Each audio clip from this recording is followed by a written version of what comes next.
Hello, everybody. Welcome to a special episode of the Quotable Podcast. Even though I am flying solo today, I do have a special guest calling in from the rainy state of Washington, my brother, who you've heard about in previous episodes, but now you get to hear him in the flesh. I don't know if that really applies here, but my brother Moose is joining us. So let's get into it.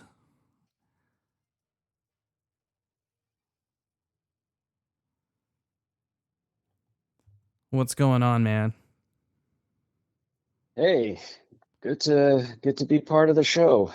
Yeah, we've been talking about doing this for a while, and was trying to find the right time, the right movie. Getting the timing down wasn't really syncing up. So I just had a thought, since we hadn't put out an episode in a while. Why don't I just get you on the show and have a conversation with you? See how that goes, because you and I have something very similar, just like me and Dutch do, where we are just constantly quoting from something. You can't have a conversation without being reminded of a quote. And it's kind of hard to have serious conversations because of that. But you know what? It it definitely makes for some entertaining conversations. I'll tell you that much. It's not like I can't take things seriously, but it's just like uh, you only live once. Why not enjoy it while we're here? So, but anyway, I wanted to start out, and I know I talked about this in one of our previous episodes, is how you got the nickname Moose, but I wanted everybody to hear it straight from the moose's mouth, so to speak. So, would you mind talking about that? For sure. Yeah. So I've been playing softball for a long time and we're playing with some friends of ours and so I was wearing a cup as I play in the infield as a pitcher most of the time. And so I had my cup in, and I'm wearing my baseball pants, and they fit kind of snug. So the cup definitely provided a bit of a protrusion. So Oh my. uh, I st- so it started off as Moose Knuckle was the name that they gave me, and then that it just ended up getting shortened to Moose. So and that just stuck off the softball field too. So there's Yeah. only a there's only a there's only a couple of people that'll use that with me, but that's where it came from. Yeah. Yeah, that's awesome. And to be honest with you, like, Moose is actually a pretty cool nickname, so I wouldn't be completely upset about that. It could have been worse. Oh, it could definitely be worse, for sure. I mean, I've had quite a few nicknames. A lot of them are similar variations of the same name, but like, to your point, it's a small handful of people that I would actually use the nickname. For the most part, people would just call me by my actual name, which shall remain anonymous, at least for the time being. Um, but anyway, I didn't have an actual plan for this episode. I just wanted to bring my brother on and just sit down and have a conversation about, why he kind of fits into this whole thing, this whole quoting thing, And I think we've been doing it since we were kids. What, at least from your perspective, what do you recall a time, like, what's one of the first things that you remember repeating, just growing up? And it could be anything. Like, it doesn't have to be movies, it could be anything, TV shows, commercials, whatever. Do you have anything that kind of stands out as, like, one thing that you kind of repeated as a child and that kind of stuck into your adulthood? Oh gosh. I know I'm putting you on the spot here. A little bit. It seems to me that I can't necessarily come up with a maybe a movie quote from, well, at least from my early childhood. I think I was probably in my teens before movies really started kind of taking hold, where I would remember things from them, where lines from the movies really stuck and things like that. I can remember lines from like commercials from being a little kid and stuff like that. You remember like the old Mikey Likes It type thing from like the Life cereal commercials, or Where's the Beef from the old Wendy's commercials and things like that. Some of that stuff I know would find its way randomly into conversations here and there. But I think Yeah, I and I think the no, go ahead. I'm sorry, I didn't mean to cut you off. You're good. I think one of the first movies that I can remember that really got to where I was memorizing it and had a lot of things that I would repeat from was Home Alone. I was gonna That guess came Home out Alone. because I was about I, I want to say that came out. It was like I was 90, pro 90 or 91 when Home Alone came out. Yeah, so I was like 12, 13, something like that when that came out, and that one, and to this day I will still watch that movie at least once a year, if not more. I just between that one and the second one, I just absolutely love those. Those were ones that they never get old to me. Oh yeah, Um, it's we've even talked about that, me and Dutch. It's one of the go-to holiday movies that like I watch it every single year. I watch at least Home Alone 1 and 2. It was all downhill after that, but to be fair, I don't know if you've seen the most recent one, the one with I think Ellie Kemper. I think that's her name. The most recent one is like Home Sweet Home Alone. Did you ever watch that one? to be honest, I've never seen anything other than the Macaulay Culkin ones. Well, that's fine because um the third one was okay, but it didn't have the same feel. Like Home Alone 1 and 2, they felt like movies. They felt like actual legitimate movies. The third one, it felt like it was like a made for TV movie. Same with I think 4 and 5, which should have never been made. and and I'm trying to think of what the premise was. I know they tried to reuse some of the characters in one of them, and they used French Stewart, and he was supposed to be playing like Harry, but he was dressed exactly like. I'm sorry. No, he was supposed to be like Marv, but they made him dressed like Harry for some reason. So it was very confusing. If you're gonna make a Home Alone movie that's just its own standalone thing, unrelated to the originals, just change the character names. Like I don't know what they were thinking, but Right. anyway, it's not a holiday episode, so we don't need to linger on the whole Home Alone thing. But I agree. That's probably one of the first ones that kind of stuck out to me as where it became kind of like a household thing. Like a lot of people remembered quotes from that movie. But I think commercials for me was probably where it all started. Um, yeah, the where's the beef, like you were saying, the you know tricks are for kids, and I think what's driving that is because growing up we didn't have streaming services. We had a limited selection of movies on like VHS that we could watch, and I think a majority of what we had on tape were you know not movies for us to watch. They were more for, like mom and dad. So it wouldn't be anything that we would be watching repeatedly for those lines to kind of stick out in our head. So the Right. only thing that we would see that would be repeated would be those commercials. And yeah, there's definitely quite a few. But then we had our Saturday morning cartoons. There. But for that, it wasn't quotes from the shows themselves. It was the theme songs. Right. So Yeah, because I can't say that I ever was able to watch any particular episodes of like the Saturday morning cartoons enough for anything to have stuck as a line that I remember. I probably couldn't pull out of my head any particular line from any of those cartoons from being a kid.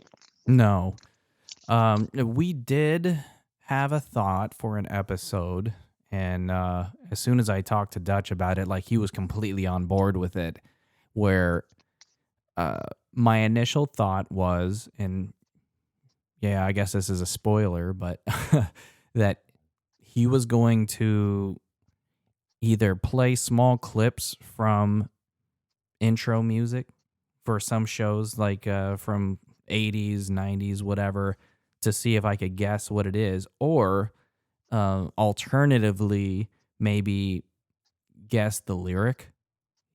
Kind of like where he would read off part of the lyric, and then I would have to finish the lyric for different songs from different TV shows. So I'm hoping that's something that we can kind of pull off. I think that would be a lot of fun to do. He was even saying like, well, we could kind of team up on that one like we do with the trivia episodes where he would quiz me, but then we'd just take turns quizzing each other. But I don't know how well he knows the theme songs, because he's musically inclined in the sense that he played the drums growing up.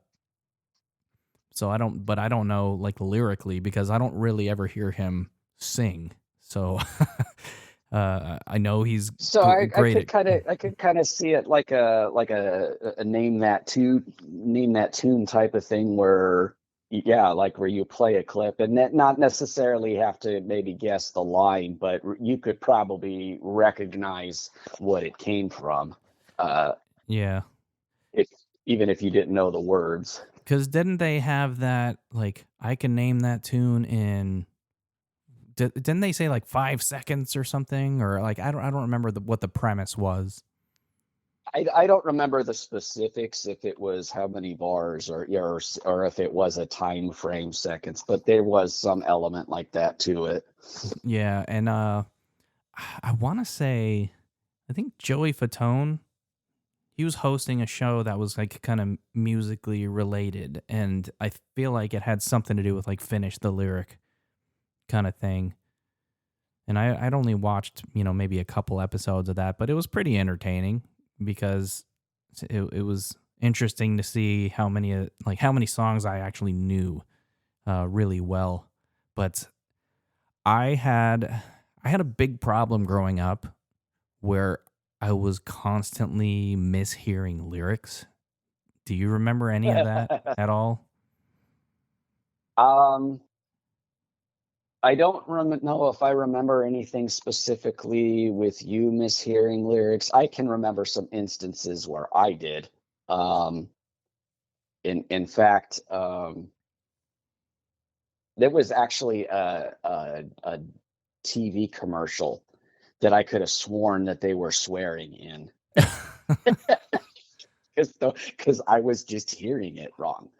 So it was a Rice Krispies commercial, and it was for the fruity marshmallow Krispies. I don't know how long that was around, but I remember that there was a jingle for that commercial where it would say lots of fruity marshmallow shapes, but I wasn't hearing shapes.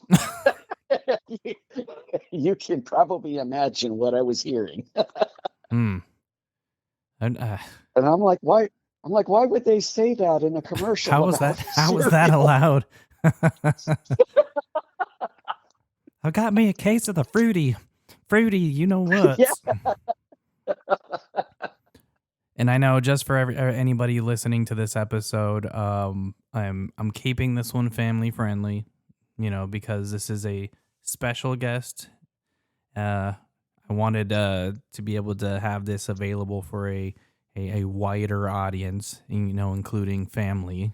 And my family may not be appreciative of the language used in some of my other episodes, so I wanted to keep this one uh, pretty PG, if not G, I guess. I don't know.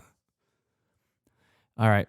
So I understand that, we kind of had a similar experience growing up. Now, the problem was we lived together until I was about 10, 11, and then you were, I think, what, maybe 14 when you moved to Florida. I think initially I think I was 13 when I moved the first time. Yeah. So the thing is, and I find this very strange slash coincidental, that even though we have lived apart for most of our lives, that we still have this uncanny knack for remembering things, you know? So I don't know if it's, and we talk about movies that we've both seen, but none of these movies, I don't think any of these movies we've ever actually watched together. And, even, and I hate going back to the Home Alone thing, but I can't help myself because there seems to be it's a blur to me, because by the time this movie came out, we had moved from LA, and I don't think we ever saw the movie in the theater, at least not that I recall. And I don't know if I thought growing up, like, we watched it together like multiple times. I don't think that ever actually happened, because where would I don't we recall us. yeah, where would we have been that we would have watched that movie together? Right. Yeah. So I don't believe even to this day, maybe that we've ever even sat and watched that one together. But we could both probably quote it from beginning to end. Yeah, that would probably be an interesting sit down. Let's watch this together. Mhm. Watch us just quote the whole movie all the way through. Let's see how well we both know this. So, and it's odd because I don't know where this came from, because, like, mom doesn't really quote at all. I dad, I think he remembers lines from movies, but he doesn't excessively repeat anything that I recall growing up. So I don't know. I don't know how we got that. Like, it skipped a generation, Well, maybe. so I kind of have a theory on that, and um, you and I both have, um, or we both have artistic genes, in one sense or another. And I think, movies is a form of art, music is a form of art, and things like that. And I think there's something with that that makes things like that stick with us. So going beyond going beyond the being able to quote movie lines or whatever, I find one of the biggest things for me that I quote is lines from music, songs. I'll just be in a conversation with somebody, and something that they said automatically triggers my memory for remembering a lyric to a song, and then all of a sudden that's an earworm and that song is in my head, or something like that. So that for me is the biggest quotable type of thing for me, is music lines. So I think maybe because you and I both lean artistic, that maybe that's why some of that stuff sticks with us the way that it does. Yeah, I would definitely agree with that. And it's kind of strange because although I listened to music a lot growing up, I never considered myself really um, a musician, so to speak. I was more on the, like, I love to draw. Like, even from I think preschool, kindergarten. Like I loved drawing, and that's something that kind of stuck with me. I eventually I went to school for a short little spat that didn't amount to anything just because it was way too expensive. I couldn't afford the tuition, but I went to school for graphic design. And after I, yes, I'm a college dropout. I'm not proud of it, but you know what? Uh, I gave it the old college try, so to speak. But it's funny how after that happened, I met up with somebody who was like a music producer, like a local music producer in Florida, because yes, eventually I migrated to Florida. And so I eventually did get into music, and I don't even know where that even started. I practiced singing all the time. Like I would sing along to songs on the radio. I kind of taught myself how to harmonize, and I think maybe what it was for me was when mom had that keyboard growing up. And I remember like tinkering around on that thing, and then eventually I ended up getting a keyboard for myself, and I think it might have been because I took a piano class in high school. I think it was my senior year of high school. I took a piano class because I wanted to learn how to read music, because at that point I just kind of learned how to play by ear. That didn't really amount to much, and I Right. feel like even to this day I play more by ear than I can read music, cuz it's just something that I always treated as more of a hobby than something that would be like lucrative for me. So I didn't take it as seriously as I could have. And I think maybe just learning how to play piano, at least to some extent, kind of made me lean more towards the music thing. And, but like getting into music and recording that, I think that kind of drove some of like what I'm doing now. I learned a little bit about recording in that school that I went to. I didn't get to finish that audio recording class, but I did get to learn a little bit about setting up a recording session and what, tools are available at least at that time. And we're talking back in, 1998, 99. I think it was 98. I'm showing my age now, but um, it was interesting to me, and being part of a group, because I got to, sing on some hooks for some like hip hop tracks, and that didn't amount to anything, but it was a great experience for me to be able to be part of something like that. And then I did a little bit of voice acting, which that was also very interesting. And the idea of creating a podcast always, kind of appealed to me. I mean, podcasts have blown up. There's probably millions and millions of podcasts available out there, and I don't even know who listens to this. Like we make jokes about, yeah, our two listeners, and it's because we're not marketing ourselves. We talk about movies and we talk about quotable things because it's something that we enjoy, and we wanted to put something out there hoping that maybe other people enjoy talking about this kind of stuff, and we wanted to keep it casual, not have a specific format to it because some of my favorite conversations that I've ever had with people have been talking about movies, because it's something that's so relatable. There's so much division in the country right now.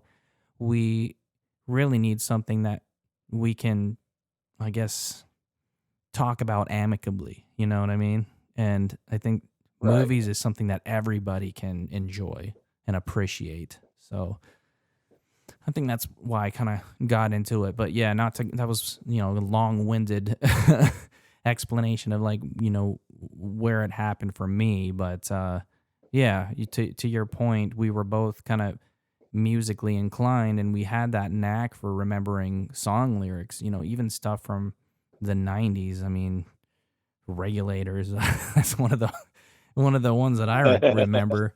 Um, but it was interesting how we had completely different tastes in music, but there were certain genres where we did have that in common, because you were more like the pop top 40 kind of, um, you know, no judgment or anything like that, but stuff that uh, I don't think a lot of people really clung on to. You know, you were more like the Richard Marks and the Brian Adams and stuff along those lines, and I was more like the R&B, and eventually that was like the hip hop and the rap. But it's crazy because I think in the 90s is really when we started to have that appreciation for music, and there was so much variety in the 90s compared to like what there is now. So I don't know, Oh, for sure. yeah, cuz Like like at my job, mhm. they have a road. We They play music throughout the building during the day, and they'll rotate Sirius XM stations throughout the week. Well, Wednesdays is typically the 90s station, and it has a mix of like the pop stuff, and then there's some of the 90s rap mixed in there as well, and that's the station. It's kind of like I kind of look forward to Wednesdays knowing that that's what's going to be on the radio during the day while I'm at work, because Yeah. that is the decade of music that I think most people identify with the time frame of music that is when they were in junior high, high school, and that, of course, is the time frame where that happened for us. Yeah, yeah, I could definitely agree with that. And I think one of the first, I don't I don't remember if it was a cassette tape or CD. I think maybe the first CD that I ever bought was like Boys to Men, like their 2 album, which Okay. is still to this day like one of the best R&B albums ever. Um, because Boys to Men, they were family friendly. Yeah, they were singing about romantic type things, but um, they didn't swear. They weren't vulgar or anything like that. Their harmonies were, incredible, and their music was just catchy. So, that was something that kind of appealed to me. Even movies like um, Sister Act 2, like I really appreciated the music in that movie. And yeah, we did go to church a little bit like growing up and everything, and there were choirs, but something about this, it catered to a younger generation, and Right. the music that they did for the movie was just so well done and so appealing and energetic, and it kind of made me want to be like, I wish I was part of something like that. You know what I mean? Just Yeah, that's those right. harmonies were always enjoyable for me. I enjoyed being part of the choirs that I was in when I was in high school. And that, to me, one of the most captivating things for me, um, in life, period, is a harmony. There's something about a great harmony. When For me, it's like when I can listen to a piece of music and there is a harmony that'll give me goosebumps.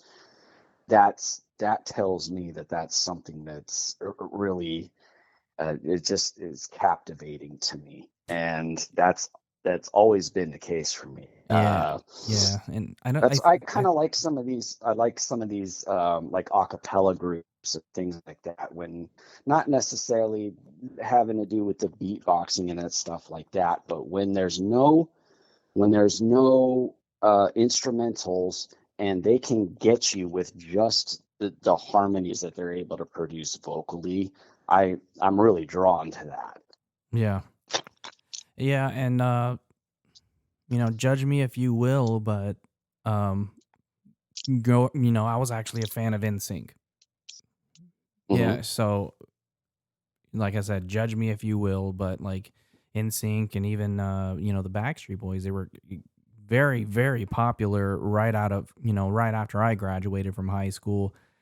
But they were both really good at harmonizing. And, you know, going kind of back to Christmas, like NSYNC had a Christmas album that they released. I don't remember what year it came out, maybe 2000, 2001. I'm not exactly sure, but they had an a cappella version of Oh Holy Night.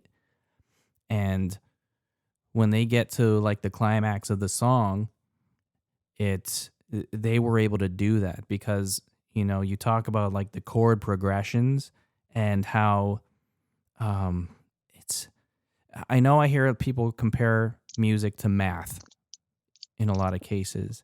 And one of the things that they do, like different chord progressions and with these harmonies, it's they're creating a conclusion, you know, and where this chord progression goes, it's like, uh, they have the starting point and then they shift to, another chord. And then, depending on where they're going with this chord progression, it's like you're creating not a problem, but you're uh, coming to a point that needs to be concluded somehow, and that's part of the progression itself. And I know I'm doing a horrible job explaining how that whole thing works, but when you can conclude a chord progression in the right way, it can be an extremely emotional thing. And I find it kind of sad that some people don't have the ear to appreciate that sort of thing, and I think that's something that I also have. Like, one of the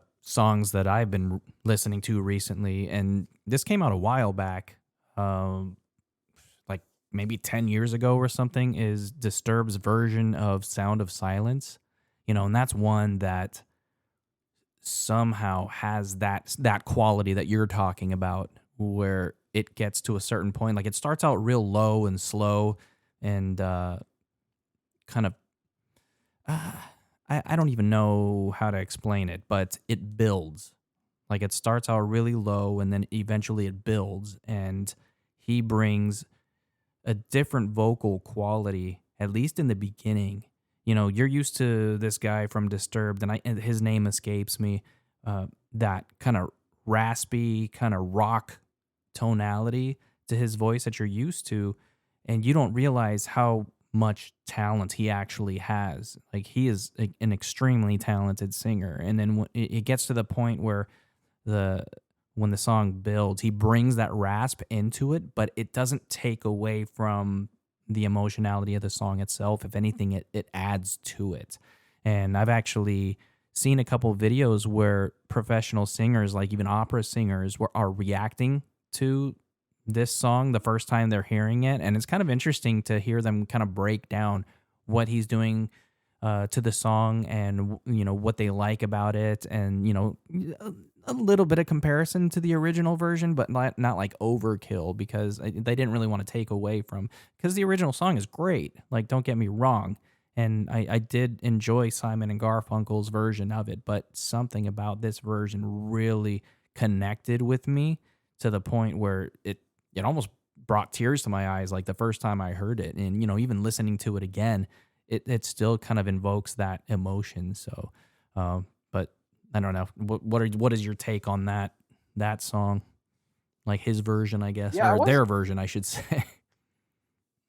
I wasn't sure how I was gonna feel about it when I heard that they had done uh, their own version of it. I went into it with an open mind, but I was pleasantly surprised. Um, they didn't they didn't change it up too much, which I noticed happens a lot of times on a remake version of a song where it kind of takes away from the original. They didn't really alter it too much. Yeah, it hits a little harder with his vocal, um, but they stayed true to the original intent of the song, and I really enjoy it. I find myself drawn to it, to where if I think about that song, that's the version I'm kind of thinking about now rather than the original. And like you said, I'm not I love the original version too, not taking anything away from that, but this version just really it was captivating. Just like you said, the raw, kind of like the raw power that he of the vocal that he puts into it is really quite something. Right. And Um, he's not even with that power, the way that he does it, it still seems so effortless. Even when he adds the rasp to it towards the end of the song, it still has such clarity. You know, his pitch is like absolutely perfect. And just like what you were saying, the first time that I ever heard it, I was like, oh God, what did they do? I kind of had it in the back of my mind. They took this beautiful song and they probably ruined it. And it was complete, complete opposite of what I was expecting.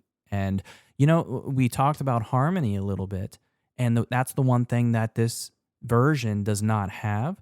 But as much as I love the harmony that Simon and Garfunkel have, I don't feel like I was missing out on that with with this version, because he brought such emotion to the table with his vocals that I didn't need it, you know.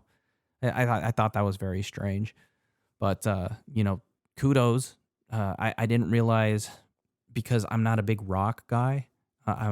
That genre of music has never really appealed to me. Um, but I think a lot of people, including myself, probably take for granted what talent there is out there from artists that you may not have normally, given the chance. So, but yeah, I really liked that one. Even though it's a remake, yeah, yeah, I applaud them for the work that they did on this song and keeping true to it. There's a lot of times when people and artists or groups do a remake of a song where it just doesn't have the same effect, or they really ruin it, for lack of a better way to describe it. There's good and bad remakes, and there's times where uh, a remake of a song is just as good, or I wouldn't say I've ever heard a remake that's necessarily better than the original, but that might be on the same level. More often than not, though, a lot of the remakes tend to fall short of the original, and the original should have been left alone. Um, I know people tend to, if they had heard the original version before a remake was done, they won't tend to like the remake, because the original is what they know, what they love, and things like that. But there are instances where you might appreciate the way that a remake was done. In the case of like this Disturbed version of Sound of Silence, for me, I know one of the ones that I really didn't like as a remake was Endless Love. The Lionel Richie Diana Ross version of Endless Love, as far as I'm concerned, should have been left alone. I don't have anything against Mariah Carey or Luther Vandross, but I feel like their remake of Endless Love should not have been done. I did not right. care for it. I felt like it was jazzed up too much, and I didn't feel like they needed to do anything like that to the original version of the song.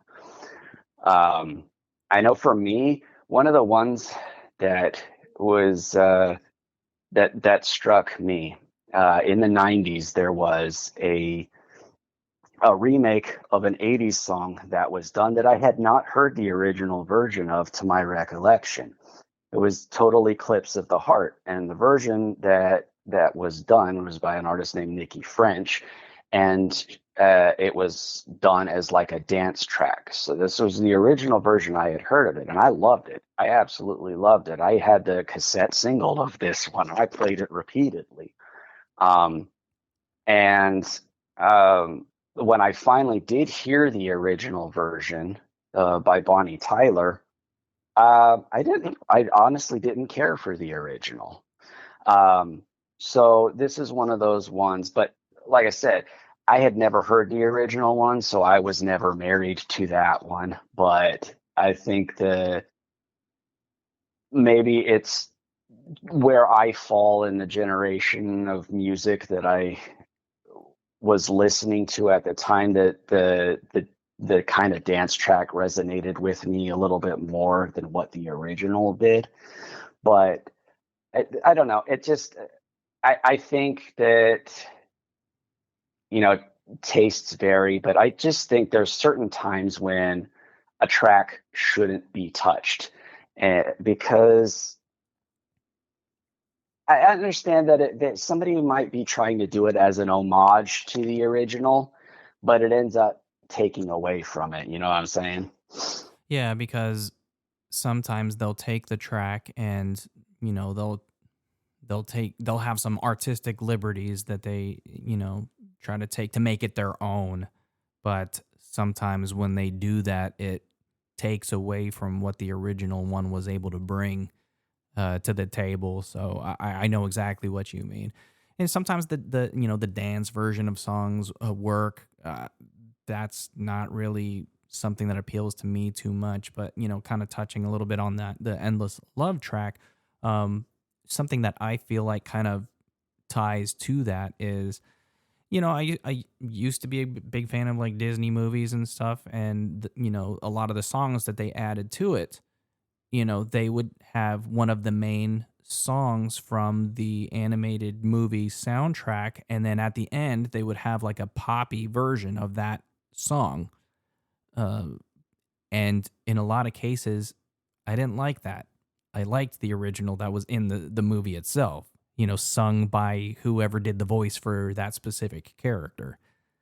I think, yeah, what was from Aladdin? The Magic Carpet Ride. I can't remember the name of that song.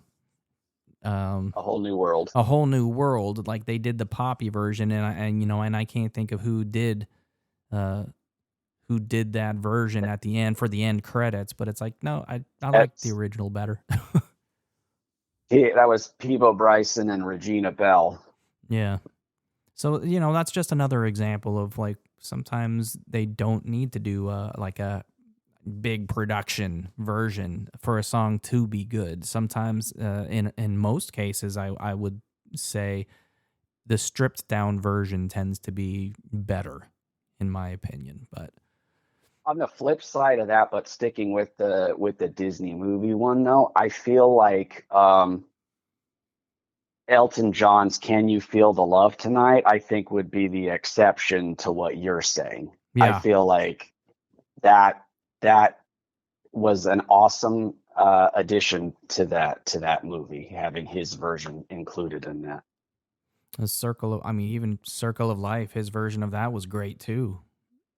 So, Right. um, but I think he wrote the music for that entire movie, if I'm not mistaken.